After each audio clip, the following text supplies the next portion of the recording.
Welcome everyone, I'm Rod Giltaca with the Canadian Coalition for Firearm Rights. Thanks for taking the time to watch this conversational video. I've got a couple of things I want to update you on and also tell you a little bit more about the CCFR. So very first thing, the CCFR is open and operational and accepting memberships and donations. So if you'd like to support us, we'd love it if you did. You can find us at www.firearmrights.ca, so you can engage in both of those activities if you see fit. I also want to take a second to say thank you to everyone who has stepped up right out of the gates to support us. Things have gone really well in the first week of memberships and donations, and we truly appreciate it. And in return, we are going to provide results for all firearm owners, whether you're members or not of our organization. We're going to provide results within the first 60 days. And I'm going to tell you a little bit more about that in a second. So why does the organization exist? This is an important question. And I can explain this, I think, the easiest in a quick analogy, and I've used it before, so forgive me for boring you if you've heard this before, but we recognize that probably one of the biggest obstacles to meaningful firearm regulation and law reform in Canada is the fact that the general non-gun owning Canadian really doesn't know anything about this issue, and nor do they care. So that's pretty much the issue, and it manifests itself even in basic interaction. So here's my analogy. If you went into any major center in Canada, stopped someone on the street, and you said, hey, do you own guns? They go, nope, never seen a gun. You say, yeah, no problem. Do you think we should loosen restrictions on handguns? They would say, absolutely not. Criminals are already having an easy enough time getting handguns. And then you would follow up that question by saying, do you know what the current restrictions are? And they would say no. I bet you if you stopped 10 people that didn't own guns, 9 of them would give you that same response, and that's a real problem. Non-gun owning Canadians have never had access or had anyone reach out and provide access to the truth. And it's just not something we've done as a community. We've done it on individual basis, absolutely. I've done tons of that. And I talk to people all the time that say, oh, I always try to take new people shooting, and I always try to engage people in conversation, but we need to do it en masse and we need to do it fast.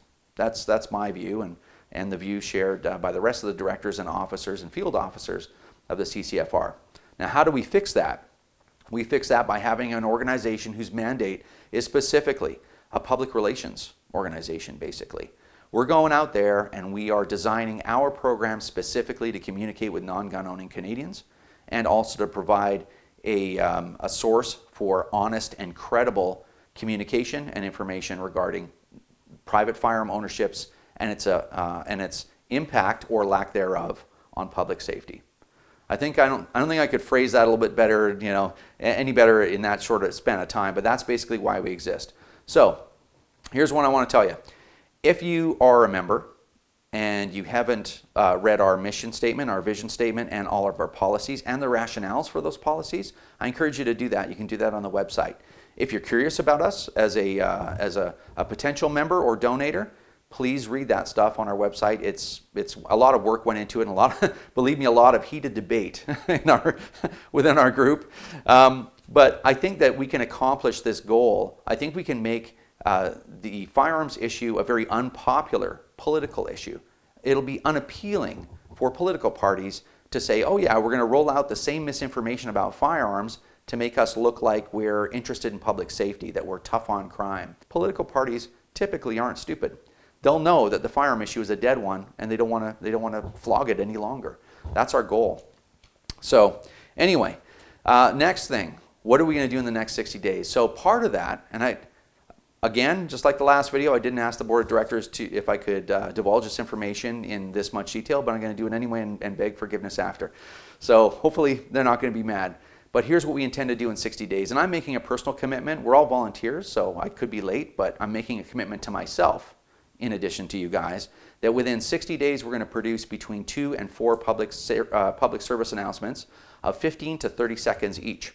Those public service announcements will have something like, message, and I mentioned this in another video, you may see someone getting pulled over by the police, and then the message would say, can you imagine facing 2 years in federal prison for forgetting your wallet at home? Fact is, firearm owners face that reality every day. Go to www.firearmrights.ca to learn more. And it's so inflammatory, it's so ridiculous, but it's actually true. Most people don't know that. So when they get to our website, they'll be greeted with a 2-minute welcome video and StatsCan information, StatsCan reports, the law, the Firearms Act, and maybe even some guides on how to get through that and find the information that they're looking for. So they'll be able to spend, as I've said before, 15 minutes or 15 hours on our landing page that we'll build specifically for that, so that they can actually understand the law perfectly and become an informed voter when it comes to the firearms issue. So that's only one effort that we're talking specifically about. So we're hoping to take those PSAs and launch an advertising campaign through Facebook video ads, Twitter, Facebook, and if we can get big enough, fast enough, we will even show those commercials on national TV. That's where we want to be at the end of the day. That will create more impact than I think anything that we've done so far to try to promote firearms, safe, responsible firearms use in Canada, and to represent us for who we really are. We're the mechanic that works on your car. We're your next door neighbor. We're the pastor at your church, right? We're the teacher at your child's high school. That's who gun owners are. We're not criminals. And people just haven't had enough exposure en masse. That's why we exist. So anyway, hopefully that was informative. I want to tell you a couple more things.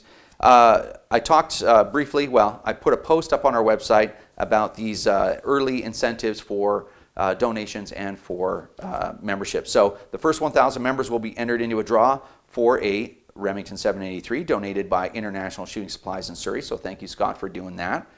And also concerning donations, the top 10 donators by midnight Eastern Time on October 30th, I'm a little late with this video, but you got one more day basically. On October 30th, we'll get membership numbers 1 through 10.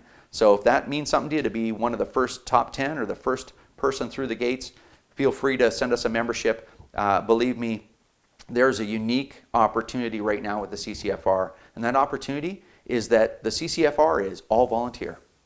We literally have no overhead. That means if you give us $10, about $9.50 is going to go to do these ad campaigns, to create these youth programs, to create all the different programs that we have and that are going to be run by the hundreds of volunteers that we already have as well. So how long will we have no employees? I don't know. We've created a structure to try to run this with volunteers so that we don't burn up your donations in overhead.